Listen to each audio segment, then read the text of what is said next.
Donald Trump is now under 50% in the national popular vote, barely under 50%, but he is under 50%. And I want to take a look and compare his popular vote victory to those, historically speaking, over the last 200 years.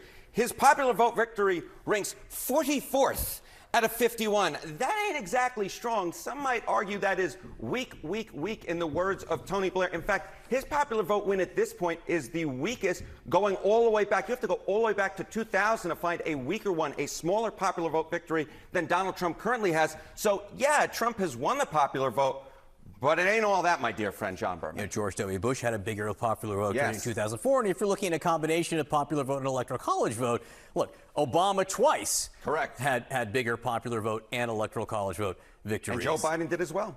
Joe Biden's popular vote victory twice as big, electoral college victory a little smaller. Talk about coattails for Donald Trump. Yeah, let's talk about coattails here. So, you know, you talk about the Senate, you know, short coattails. States Trump won, but Democrats won or lead in the Senate race. Look at this. In 2016, it was 0. In 2020, it was 0.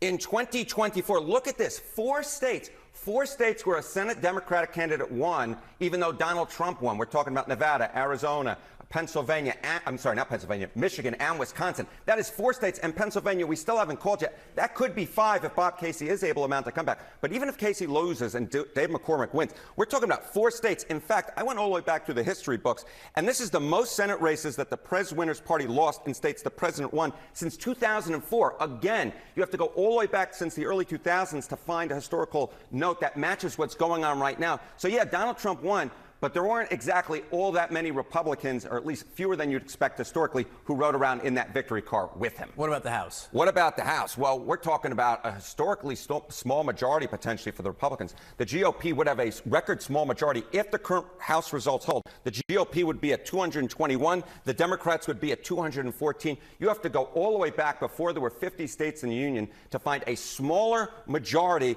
for the incoming House majority that Republicans currently hold right now at 221. And, of course, that could drop lower if Stefanik Waltz or others leave the House Republican majority, which at this point seems quite likely, Mr. Berman.